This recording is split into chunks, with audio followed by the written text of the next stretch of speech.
하나님 말씀 함께 보겠습니다. 하나님 말씀은 로마서 8장 말씀입니다. 신약성경 로마서 8장 28절에서 30절까지 말씀입니다. 제가 봉독하겠습니다. 우리가 알거니와 하나님을 사랑하는 자, 곧 그 뜻대로 부르심을 입은 자들에게는 모든 것이 합력하여 선을 이루느니라. 하나님이 미리 아신 자들로 또한 그 아들의 형상을 본받게 하기 위하여 미리 정하셨으니 이는 그로 많은 형제 중에서 맏아들이 되게 하려 하심이니라. 또 미리 정하신 그들을 또한 부르시고 부르신 그들을 또한 의롭다 하시고 의롭다 하신 그들을 또한 영화롭게 하셨느니라. 아멘. 이 말씀은 그동안 우리가 그 아들의 형상을 본받아라는 제목으로 담임 목사님께서 한 번, 두 번까지 하셨는데 오늘 이해실 사모님께서 오늘 나오셔서 하나님의 말씀 증거해 주시겠습니다. 오늘 하나님 말씀 통해서 큰 은혜 받으시기 바랍니다.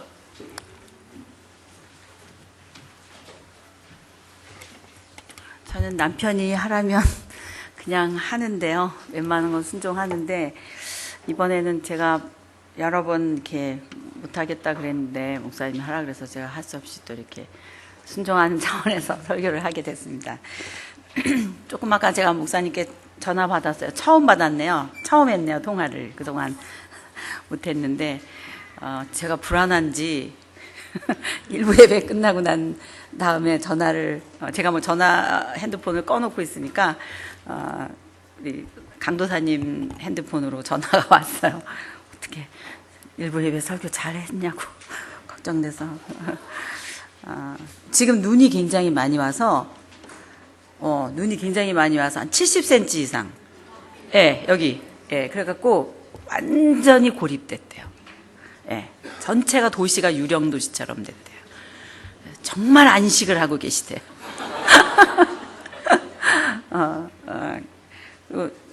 먹을 게 별로 없어갖고 어떤 분 이렇게 먹을 거 싸준 거 들고 집 학교 앞에 이렇게까지 왔는데 한 200m인가 어느 정도 그 안으로는 이렇게 눈이 너무 많이 쌓여갖고 차가 어떻게 들어오지를 못해서 여기까지만 이렇게 헤치면서 눈보라 막 이렇게 맞으면서 이렇게 오셨다고.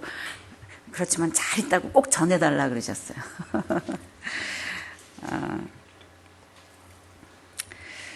제가 잠깐 기도하고 설교 시작하겠습니다.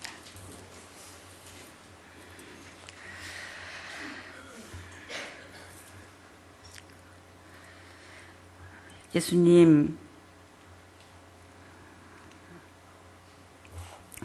당신이 이 세상에 발 딛고 다니실 때 함께 옆에 계셨던 그 제자들도 예수가 진리라는 사실을 깨닫는 게 하루 이틀에 된 게 아니라 어떤 분은 그저 몇 년, 또 어떤 분은 몇십 년 이렇게 걸리면서 차근차근 그 깊이를 더해 갔었습니다. 저희들이 예수님을 그 당시 제자들처럼 날마다 함께 같은 한솥밥 먹으면서 그렇게 살면서 배우지는 못해도 일주일에 한 번씩 주일에 시간을 정해놓고 예배하며 예수님이 누구신지 배우고 있습니다. 오늘 이 시간에 다시 한번 예수님을 깊이 있게 깨닫는 한 토막의 계기가 되도록 오늘 이 말씀 가운데 레마로 임재하여 주시옵소서. 주님이 십자가에 못 박혀 돌아가시기 전 그 목요일 날 밤 체포를 몇 시간 앞두고 사랑하는 제자들을 이제는 떠나야 할 시간에 물가에 세워놓은 아이들처럼 걱정은 되지만 그들에게 예수가 누구인지 가르쳐 주실 성령님을 의지하고 떠나셨습니다. 주님, 저희들 주님 승천하신 이후 2000년 지난 이때에 바로 당신을 더 깨닫고 싶어서 오늘 말씀 앞에 엎드렸사오니 목요일 밤 그 자리에 임재하실 거라고 약속하셨던 예수를 깨닫게 하시는 성령께서 이 시간도 역사해 주실 것을 믿습니다. 주님이 목요일 밤 약속하신 그 약속이 오늘도 유효한 줄로 믿습니다. 그 성령으로 예수를 깨닫는 이 시간 되게 기름 부어 주옵소서. 예수 그리스도의 이름으로 기도합니다. 아멘.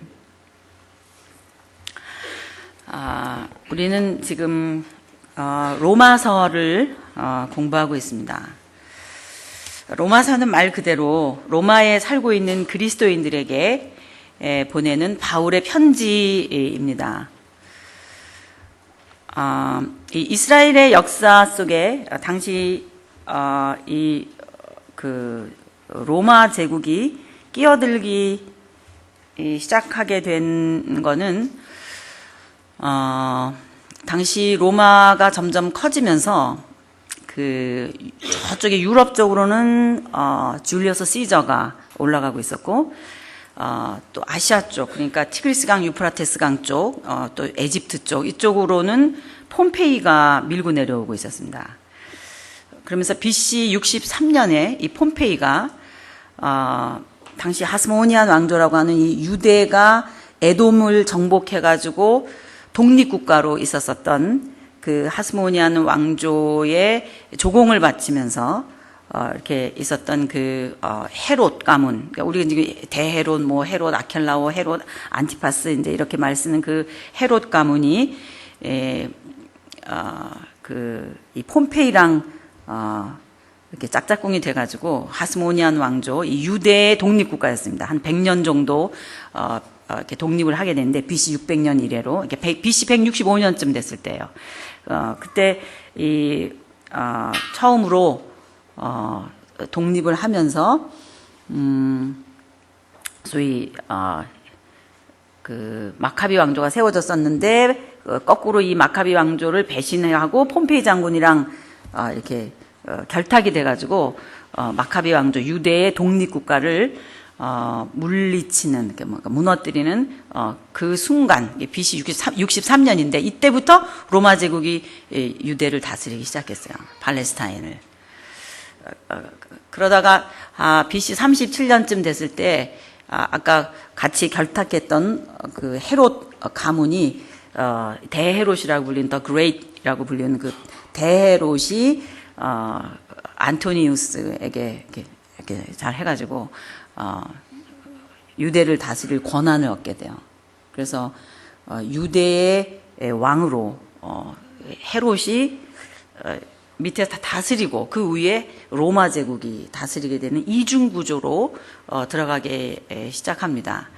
그래서 이제 우리가 지금 로마서를 공부하고 있는데 그 로마서라고 하는 게 그 로마에 살고 있는 그리스도인들에게 보낸 편지인데 로마 제국이 영향을 미치게 된 것이 바로 이런 때로부터 시작됐다는 거죠. 근데 이때가 우리나라로 치면 고구려 시대예요. 고구려가 BC 37년경부터 해갖고 AD 한 660년쯤까지 오잖아요. 그러니까 지금 우리가 지금 뭘 하고 있는 중이냐면 우리나라로 치면은 고구려 시대 때에 저기 그 서양에서 헬라 쪽에서 일어났었던 그 일, 특히 바울이라는 분이 로마서 편지를 쓴 이 내용을 갖고 오늘 우리 한국 사람이 2000년 지난 이때에 지금 그 공부를 하고 있다 이 말이죠. 제가 아주 뿌리부터 그냥 이렇게 얘기를. 여러분 이 로마서를 오늘 우리가 이렇게 공부하고 있다는 것은 여기 뭐가 있는 거예요. 뭔가가 없으면 어떻게 2000년이나 지났는데도 이게 오늘날까지 사람들한테 회자되겠냐고요. 이 로마서는 성경책 중에 이 다이아몬드와 같은 책이다 이런 말 여러분이 아실 겁니다. 혹자는 그렇게 말할 만큼 아주 농축된 진리의 엑기스다 이렇게 말할 수 있겠죠.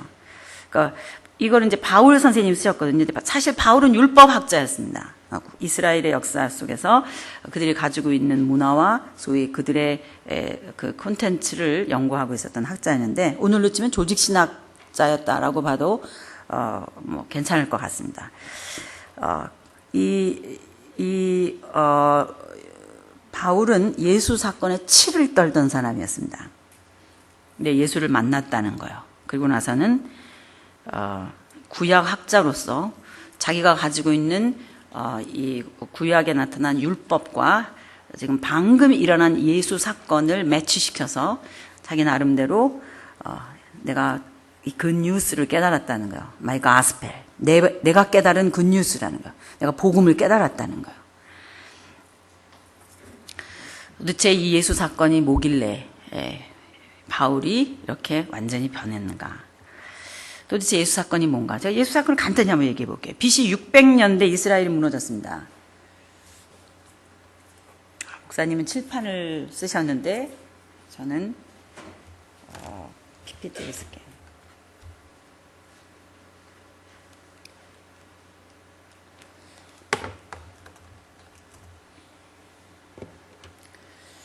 티그리스강, 유프라테스강 에 발달했었던 것이 여러분이 아는 메소포타미아 문명입니다. 그것이 소위 바벨론 문화로 쭉 지금까지 그 이름이 지금 뭐 이라크이지만은 이 바벨론 문화로 자리 잡고 있잖아요. 바로 여기 세력이 당시 그 북쪽은 뭐 이 칼라죠. 아수르였을 때 멸망했고 남쪽은 바벨론이 밀고 들어왔을 때 망했습니다. 남방 유다는 바벨론에 망하고 북방 이스라엘은 아수르에 멸망했잖아요. 이렇게 멸망하게 됐을 때 희망이 없잖아요. 나라가 무너지니까. 이 즈음 나라가 무너지게 되는 상황 속에서 아직은 안 무너졌을 때 우르르 나타나는 사람들이 예언자입니다. 그 예언 처음에는 뭐 그들이 얘기를 해도 별로 이렇게 안중에도 없어요. 별로 뭐 이렇게 관심도 없어요. 그러다가 진짜 망하니까 와 뭐라 그랬지? 망한다 그러더니 진짜 망했네. 그러면서 그런 것들을 이제 더 많이 연구해봤겠죠. 봤더니 희망이 있다는 거예요. 회복된다는 거예요. 자기네 나라가 희망적인 메시지들이 막 전해지는 거예요. 우리나라는 다시 회복된다고. 근데 누군가 영웅이 온다는 거예요. 왜냐면 나라가 무너졌으니까 누군가 구원할 자가 와야 될 거 아니에요.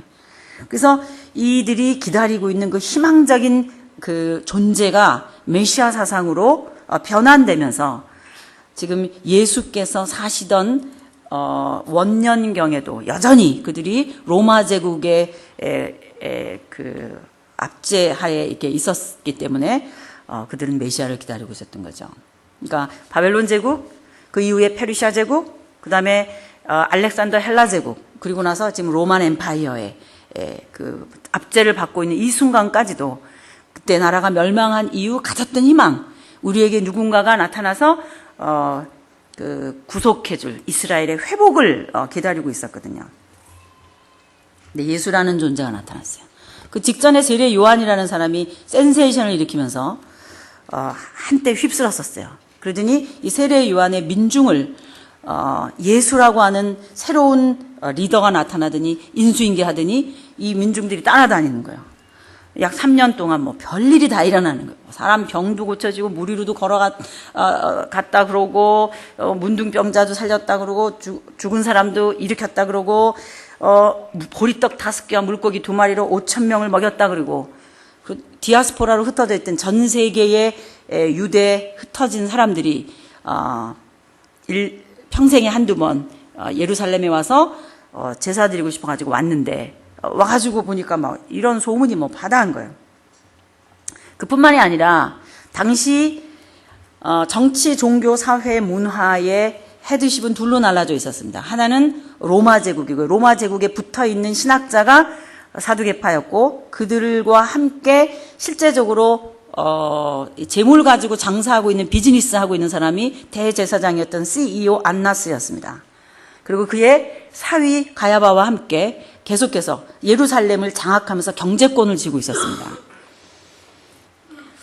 그러니까 재물 장사를 하고 있었던 CEO 안나스 가문을 오자마자 뒤집어 엎었어요.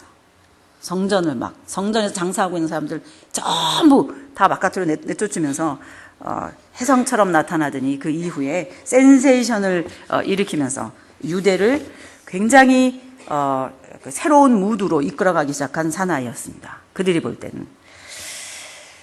말 그대로 그 이후부터는 팔레스타인과 두로와 시돈과 그 지역 일대, 시리아까지 이 소문이 퍼져나가기 시작하면서 폭발 같은 인기가 있었죠. 이게 예수 사건입니다. 그런데 결국 성전을 중심으로 해서 기득권을 쥐고 있었던 유대 종교 지도자들이 결국 예수를 로마 정치범으로 페이퍼워크를 했어요. 로마 정치범으로 건을 만들어 가지고 로마법으로 사형수로 만들어서 제거했습니다. 예수는 정치범이었습니다.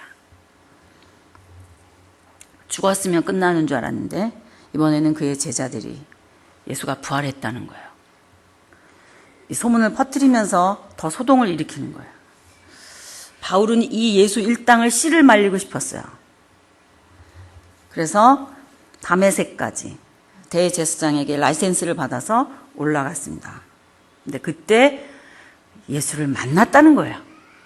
그러면서 완전히 돌변해서 당시 온 세계를 다니며 그 사형수 예수, 그 예수는 구원이다, 예수가 진리다, 이렇게 전하고 다녔고, 그 결과 이 소식이 유럽으로 퍼졌고 대서양을 건너서 미국에서 태평양을 건너 한국에 와서 오늘 2000년이 지났는데 고구려 시대 때 시작한 이 일이 지금까지 오늘 우리가 공부하는 교재가 있고, 이 내용을 여러분들이 지금까지 이승곤 목사님한테 들으신 로마서 내용입니다. 도대체 바울이 왜 그렇게 돌변했나? 내가 복음을 부끄러워하지 아니하노니 이 복음 모든 믿는 자에게 구원을 주시는 하나님의 능력이 되니라. 로마서 1장 16절에서 그가 로마에 있는 사람들에게 이 편지를 쓰면서 서두에 하고 있는 말이 이 말이에요. 나는 복음을 부끄러워하지 않는다. 나는 복음을 부끄러워하지 않는다. 왜냐? 이 복음이야말로 모든 믿는 자에게 구원을 주시는 하나님의 파워이기 때문이다. 이렇게 얘기했습니다. 칸트는 진리가 뭐냐라고 그랬을 때 객관적으로 프린시플이라고 생각하고 있는 것이 자기가 주관적인 일상의 삶을 살다가 자기의 경험 속에서 나온 자기의 그 경험과 딱 매치가 됐을 때, 예를 들면 부모가 돼봐야, 아니 애를 낳아야 부모의 심정을 안다, 이런 말 많이 있잖아요. 진짜 애를 낳아보지 않으면 그 말이 무슨 말인지 모르잖아요. 근데 그 말은 들어요. 알고 있어요. 그건 하나의 프린시플이에요. 원리예요. 모든 분들이 알고 있는 내용이에요.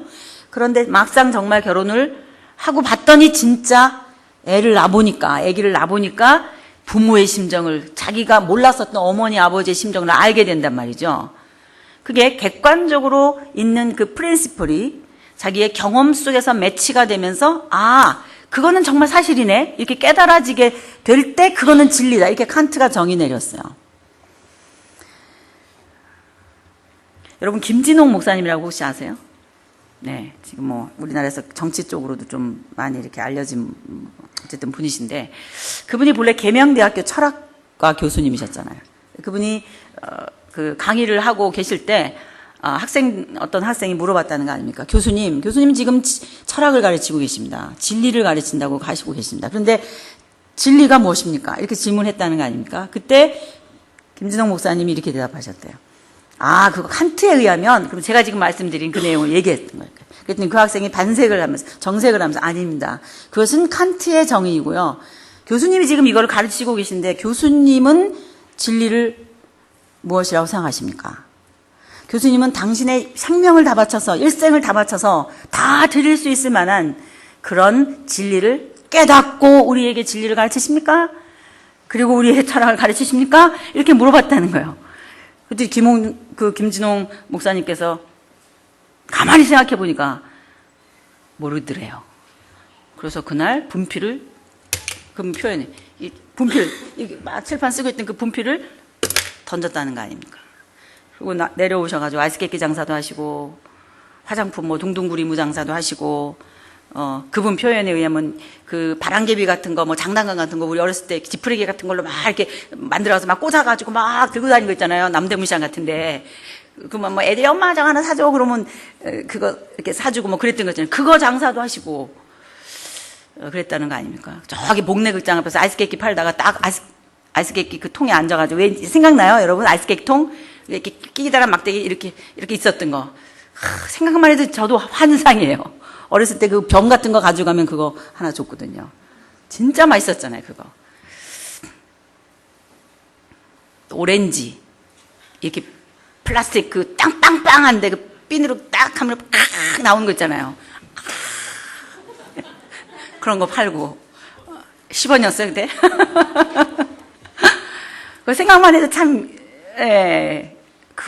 그런 거를 하면서 진리가 뭔가 막 이랬다는 거 아닙니까? 그래서 복내극장 앞에서 그 언덕에 딱 앉아 있는데 어떤 엿장사가 짜깍짜깍 하면서 이제 엿을 막 팔면서 이렇게 오는데 뭐 엿장사하고 아이스케이크 장사하고 둘이 이제 마주 앉았다는 거 아닙니까? 근데 그 엿장사 이렇게 그 옆판에 이렇게 책이 있는데 바시스트 메타피지스 형이상학이란 무엇인가?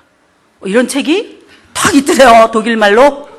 아니 이것이 그리고서는 당신 누구요? 그랬다는 거 아닙니까? 그랬더니 당신은 이 책을 알아보는 당신은 누구요? 그래서 엿장사하고 아이스케이크 장사하고 만나갖고 알고 봤더니 둘 다 서울대 그분도 철학 뭐 하셨던 분이고 이분도 철학하신 분이고 진리가 뭐냐 이제 이걸 찾으러 다니다가 엿장사하고 아이스케이크 장사하고 만났다는 거 아닙니까? 그래갖고 뭐 그날 저녁에 포장마차 가지고 그냥 마시고 그러고서 뭐 그다음에 뭐 어느 뭐 남대문 그저 어느 교회를 갔었대나 그랬더니 뭐 헌금 내라고 막 그냥 건축한다고 뭐 그래가지고 그날부터 또 교회를 안 다녔다 그러더라고요.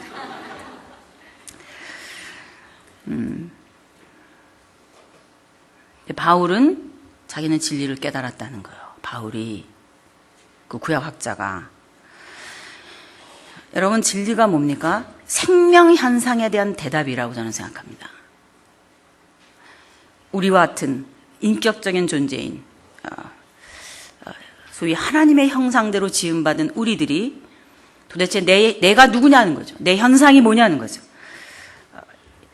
근데 지금 우리 주변에서 이렇게 보면은 한국의 불교라든지 유교라든지 힌두교라든지 뭐 이런 것들이 그냥 깔려 있는 게 이제 우리 한국의 상황이잖아요. 그래서 요즘에는 그 우명 선생님이라는 분이 마음 수련이라는 것을 제창하면서 전 세계에 지부도 얼마나 많은지 네트워킹을 하면서 약 10몇 년밖에 안 됐는데 세상에 그게 그렇게 퍼졌어요. 우명 선생님. 다른 거 아닙니다. 우주가 신인데 그 우주와 합의를 하라는 거예요. 그래서 이제까지 인생의 모든 필름들을 다 지우라는 거예요. 그거를 다 지우고 너 우주 안으로 들어와서 너라고 생각하고 있는 그 정체성을 다 지워버리면 너는 흰색이 된다는 거예요. 그래서 우주 안에 우주와 같은 컬러로 합의를 하고 너가 가지고 있는 색깔은 다 지워버리면 네가 곧 우주가 된다. 이거예요. 그건 사실 새로운 얘기 아니에요. 우명 선생님 새로운 얘기 아닙니다. 그것이 인도에서 얘기하고 있는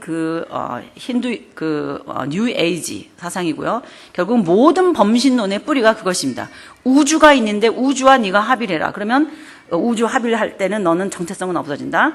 너 몰아성, 자기가 없어지는 거야. 자기가 없어져 버리고 우주와 하나가 되기 때문에 네가 곧 신이 되는 단계다. 이거거든요. 그거는 뭐 본래부터 있었던 내용인데 그 얘기를 우명 선생님이 요즘 하고 계신 얘기인데 신존재가 나를 시시콜콜 아는 거는 귀찮아요. 내 마음을 다 알아. 내가 생각까지도 다 알아. 그런 신은 굉장히 부담스럽습니다. 그런 신 말고 그냥 인생 살면서 괴로운데 그 괴로운 거 그런 거를 좀 이렇게 좀 해주고 내 소원 있는 거 좀 이렇게 소원 들어주고 뭐 그러는 신, 내가 조종할 수 있는 신, 내가 조금 조종할 수 있는 그런 신이면 좋겠다. 이게 인간이 창조한 신입니다. 알라딘의 요술램프에 나오는 빵빵 하면 터져 주인님 말씀만 하옵소서 종이 듣겠나이다. 내가 조종할 수 있는 종인데 전능해야 돼요. 전능한 종, 인간이 원하는 최고의 신상, 신의 모습이 뭐냐? 전능한 종이에요. 바로 이런 소위 종교 현상 속에서 도대체 그게 그럼 진리냐. 실존주의 철학자들이 말한 것처럼 인생을 살아가면서 대답은 못 찾으면서 늘 마음속에 자기 생명 현상에 대한 대답이 없으니까 불안한 거예요. 그래서 인간의 실존은 불안이다. 실존주의 철학자들이 끄집어낸 결론이 그것입니다. 인간의 실존, 살아있다라고 하는 그 실존의 근거는 뭐냐? 불안이라는 거예요.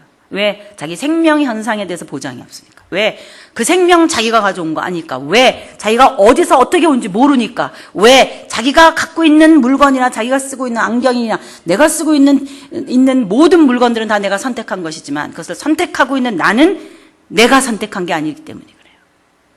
내 생명이 어디서부터 왔는지 내 생명 현상에 대해서 깨닫지 못하니까 불안한 거예요. 자기 자신에 대한 수수께끼. 이거를 풀지 못하는 것이 인간의 궁극적인 딜레마입니다. 그것을 깨닫는 것이 진리라고 저는 생각합니다. 자기 생명 현상. 바울 역시 우리와 똑같이 지금부터 2000년 전을 살면서 도대체 사람이 사는 것이 무엇이냐. 창조주 하나님이 유대 민족의 하나님, 히브리 민족의 하나님이 야훼 하나님으로부터 그 대답을 찾은 사람입니다. 우주 만물을 창조하신 하나님, 그 하나님 안에서 내가 의롭게 되는 것이다. 의인으로 서 있고 싶었던 사람입니다. 그것이 마이 가스펠. 그런데도 불구하고 그 이후 완전히 변해서 갑자기 예수를 구주다, 예수를 진리다 라고 설명하게 된 그 이유가 무엇인가? 그 대답이 로마서에 써 있다 이 말이죠. 여러분 지금 그 공부를 하고 계신 거예요. 여러분 바울이 이 로마서를 쓰게 된 상황은 지금 앞에 보이는 이 로마 제국인데요. 앞에 보이는 게 로마 제국인데 이 로마 제국 전체 영토입니다. 바울이 수리아 안디옥 교회에서부터 출발했고요. 자기가 깨달은 마이 가스펠, 자기가 뭔가 깨달았대요. 근데 그걸 전해야 된다고 다녔는데 이렇게 사이프러스 섬에서 이렇게 해서 이렇게 1차 전도여행 갔다 왔어요. 그래서 갈라디아 교회가 생겼어요. 그 다음 두 번째 빌립보 교회 생기고 데살로니가 교회 생기고 고린도 교회 생겼어요. 그리고 나서 3차 전도여행을 하면서 에베소 교회, 아시아의 에베소 교회가 생겼어요.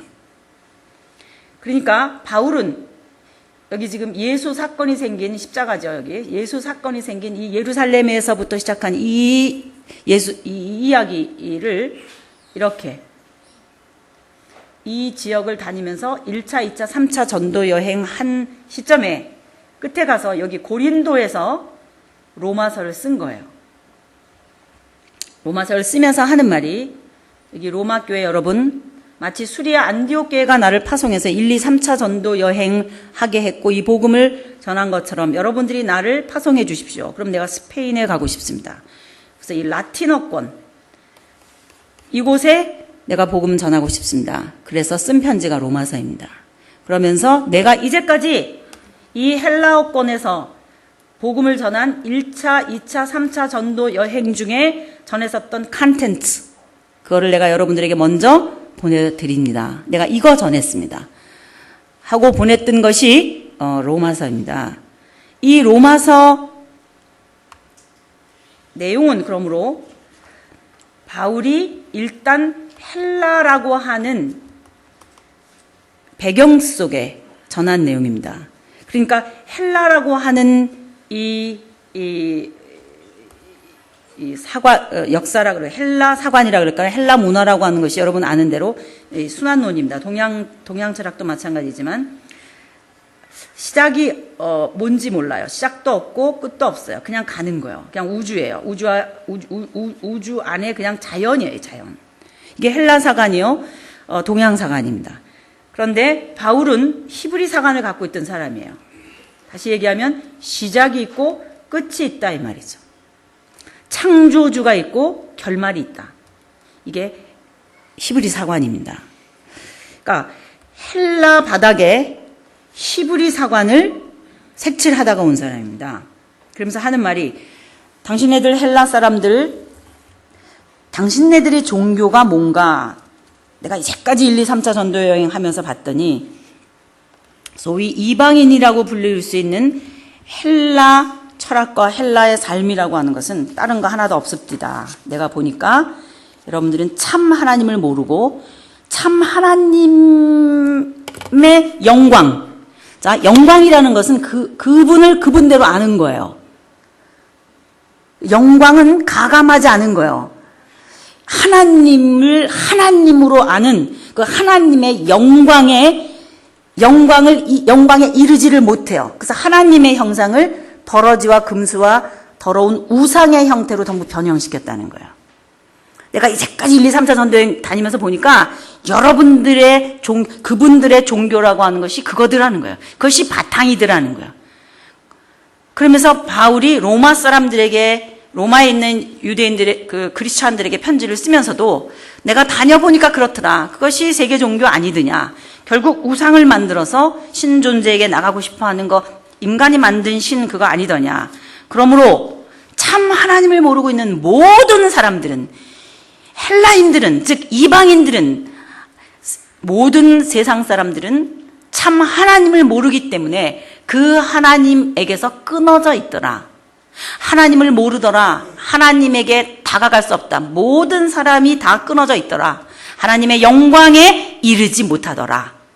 내가 이거 깨달았다. 그래서 그러고 나니까 그들이 만드는 우상이라는 건 지저분하고 바알과 아세라신 구약의 이스라엘 백성들이 전했어야 할, 그들에게 참 하나님을 전했어야 할 그 대상, 바알과 아세라를 믿고 있었던 그 대상, 구약에는 유대인들이 그거를 못했는데 지금 신약에 와서 바울이 그 이방 사람들에게 다니면서 참 하나님이 아닌 우상을 섬기고 있는 그들에게 당신들이 지금 하고 있었던 것이 무엇이냐, 바알과 아세라를 섬기고 있는 전 세계 구약에 있었었던 그 사람들처럼 똑같이 그걸 하고 있는데, 지금 방금 에베소에서 목회하다 온 이 바울이 보고 온 게 아데미 여신이거든요.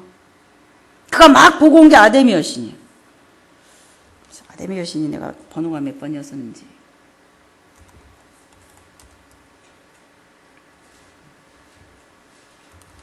이게 다 이방, 자,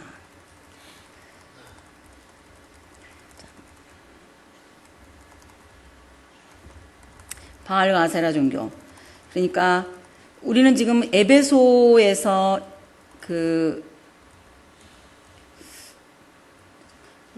여기 없네요. 아이고, 제가 아데미 여신을 보여주려고 했는데 번호를 지금 못 외우겠네요. 그러니까 구약의 모든 나라 사람들이, 이스라엘 백성 이외의 사람들이 믿고 있는 컨텐츠가 뭐냐 그러면 인간이 창조한 신인데 그 신은 바알과 아세라 신이라는 거예요.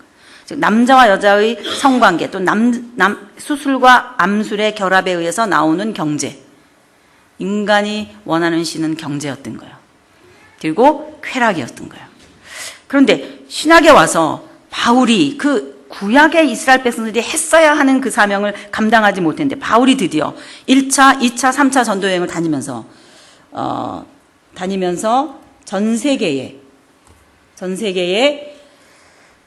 모든 종교 현상을 하나로 묶어서 얘기하기를, 이방 사람들을, 헬라인들이 믿고 있는 것은 금수와 버러지 형상으로 만든 신의 형상인데, 이 신의 형상, 그들이 생각하고 있는 이 신의 형상은 참 하나님의 형상이 아니라는 거예요.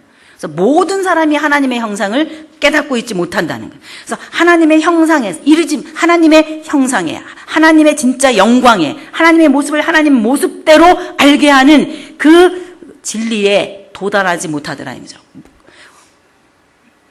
그래, 맞아. 저 이방 사람들은 그래서 이런 거 섬기면서 이방 우상 섬기면서 있으니까, 그러니까 우리 유대인들은 저런 사람들이랑 다르지 하고 생각하고 있는 이 유대인들아, 당신네들도 마찬가지다. 그러는 거예요. 그래서 왜 마찬가지냐? 그랬더니 이러는 거예요. 하나님의 영광이 있다. 하나님을 하나님으로 아는 거, 하나님을 깨닫는 거, 우리들의 생명의 근원인 그 하나님, 내 생명 현상을 모르는데 그 하나님으로부터 우리는 다 끊어져 있다. 하나님에서 떨어져 있다. 세상에 있는 모든 사람들이 끊어져 있다. 모든 사람이 죄를 범하였으며 하나님의 영광에 이르지 못하더니, 그래서 세상 사람들이 다 뭔가 하나님의 영광에 이르려고 어떤 때는 우상을 만들고 오체투지도 하고 그리고 종교를 갖고 철학을 통해서 전행을 행하고 심지어는 교회도 다니고 기도라는 것도 하고 뭐 하나님의 영광에 이르려고 이렇게 하는데 세상 모든 사람들이 아무리 해도 이들이 다른 종교를 하는 것처럼 또는 똑같이 유대인들도 역시 율법이라는 걸 갖고 율법으로 신에게 하나님에게 이르는 것처럼 생각하고 너희들이 율법을 행함으로 하나님에게 이르른다고 생각하고 구원으로 생각하고 있는데 이방 사람들이 착하고 선하게 살려고 하는 것이나 유대인들이 율법을 가지고 하나님에게 이르려고 하는 것이나 이방 사람들이나 즉 헬라인이나 유대인이나 똑같이다. 모든 사람이 죄를 범하였음에 하나님의 영광에 이르지 못하더니 이제는 하나님의 한 의가 나타났다.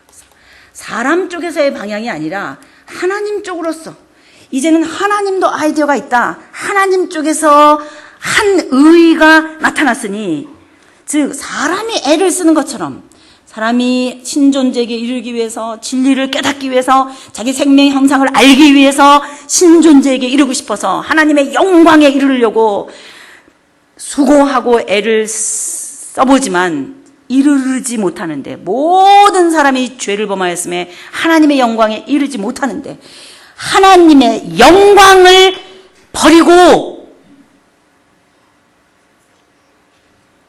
인간은 하나님의 영광에 이르려고 그러는데 하나님이 사람의 방법이 아니라 이제는 하나님도 하나님 쪽 사이드에서도 사람의 의가 아니라 하나님에게서 한 의가 나타났으니 이 하나님의 의는 하나님의 영광을 버리고 낮아져서 그 영광을 비우고 사람의 몸으로 시간과 공간의 제한을 받는 당신의 피조물의 형태로 이 땅에 오신 그 의, 새로운 한 의가 나타났으니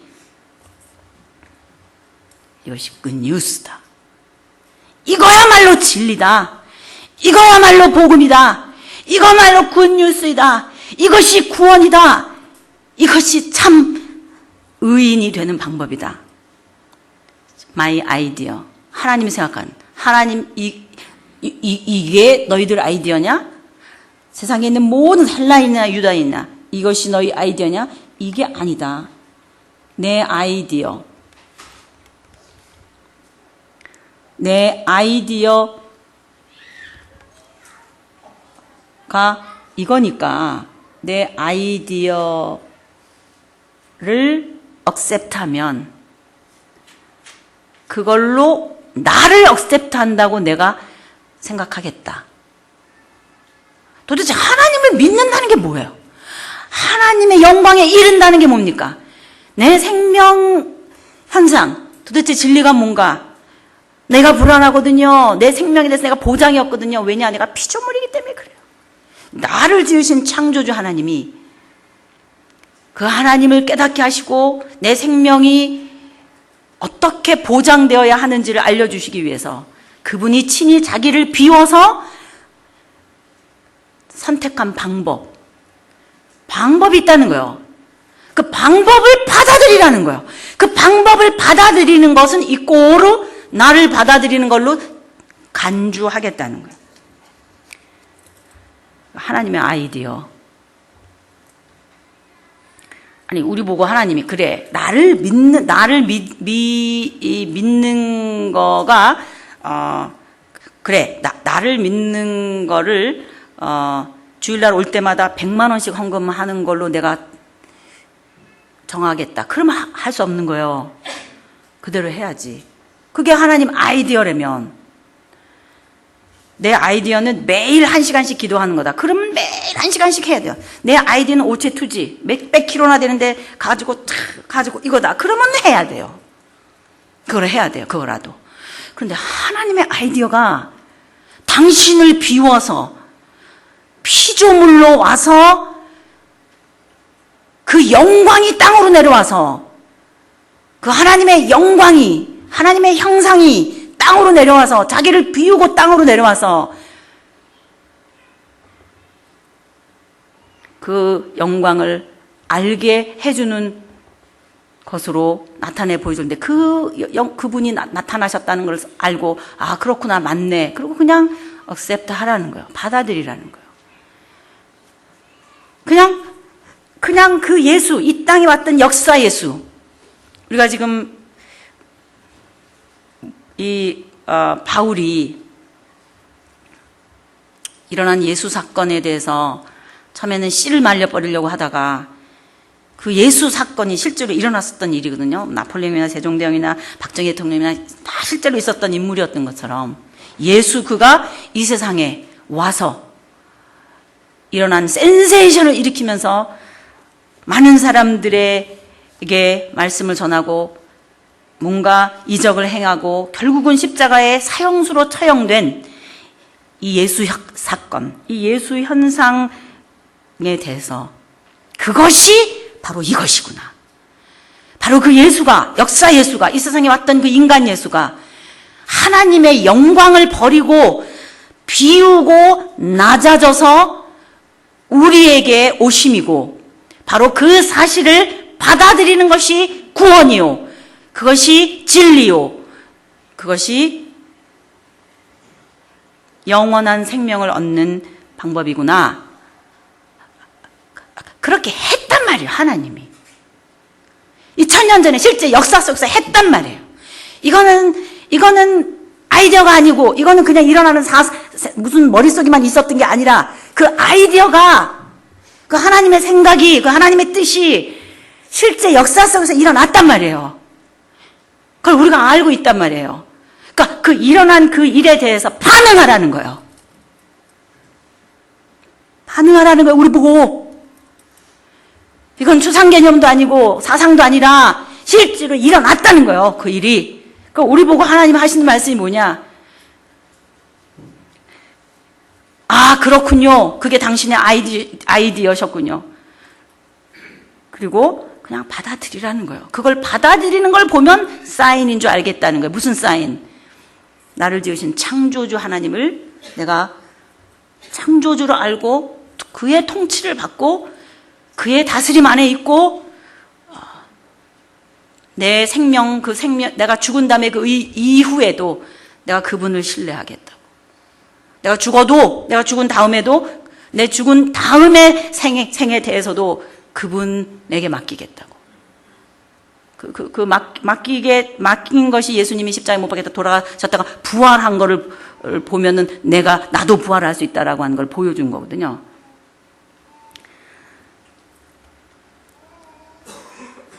그가 그렇다면 그런 줄 아는 사람. 뭐 예수 믿는 게 뭐가 그렇게 복잡해요? 여러분, 예수 믿는 게 뭐가 그렇게 복잡해요? 복잡하지 않아요. 일어난 사건입니다. 이 세상에 있었던 사건이요.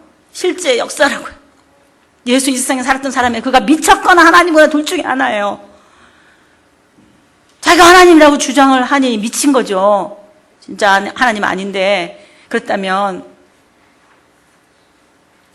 자기를 비워서 하나님인데도 불구하고 자기를 비워서 이 땅에 내려와 일어났었던 그 예수 사건이 그것이 사실인 걸 알았기 때문에 바울은 이거는 정말 굿뉴스다.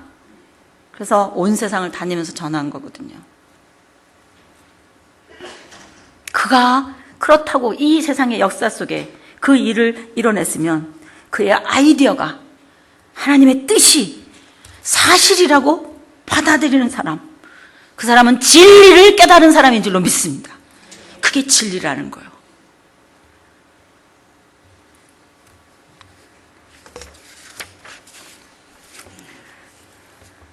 종교 예수에서 실제 예수로 그 아들의 형상이 먼저 우리의 가슴 속에, 우리의 영혼 속에 각인되어야 그게 사실로 우리 속에서 날마다 용솟음 쳐야 자기를 비워 낮아지신 하나님의 형상이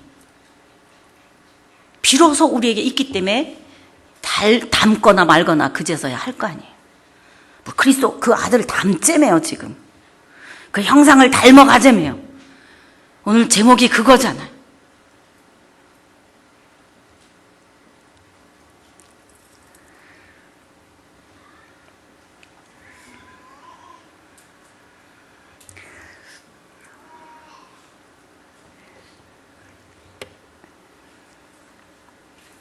저는 하나님을 모르는 끊어져 있는 우리들에게, 우리 같은 이방 사람들에게, 진리를 찾아도 찾지 못하는 그런 우리들에게까지 자기를 비워 내려오셔서 당신을 알려주신 것, 그 낮아지심, 이것이 그리스도의 형상을 담는 것이라면, 그 그리스도의 형상을 담는 것이 그의 낮아지심을 담는 것이라면, 우리가 지난주에 배운 것이 그 내용이라면, 가장 근본적인 의미로 우리가 그리스도를 담는다는 것은, 그리스도의 형상을 담는다는 것은 마치 주님이 그렇게 하셨던 것처럼 우리도 이 복음을 모르는 분들에게, 이 굿뉴스를 모르는 분들에게 내려가서, 그분들에게 찾아가서 이 예수 진리를 전하는 것부터가 그리스도의 형상을 닮아 사는 것인 줄로 믿습니다. 절대로 안 가죠, 우리들. 복음 안전하죠. 예수는 진리라고 말할 줄 모르죠. 이게 사실이라면 왜 못하냐는 거예요. 예수는 진리라고 우리가 전해야 되는데 한국의 교회가 없어서 우리 다윗교회가 또 세워졌냐고요.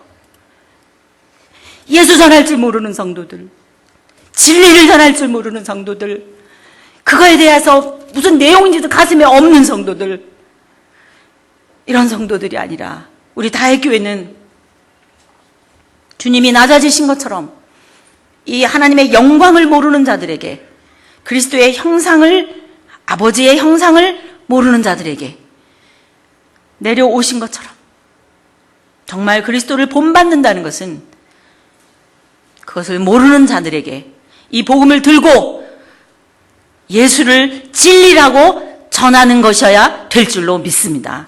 예수 바이러스에 전염시켜야 될 줄로 믿습니다. 우리들 자신이 예수 바이러스 균이 되어야 될 줄로 믿습니다. 어디서나 우리를 만나는 사람들에게 예수는 그리스도라고 전할 때 비로소 그리스도의 형상이 전파되는 첫 걸음이 된다고 믿습니다. 기도하겠습니다.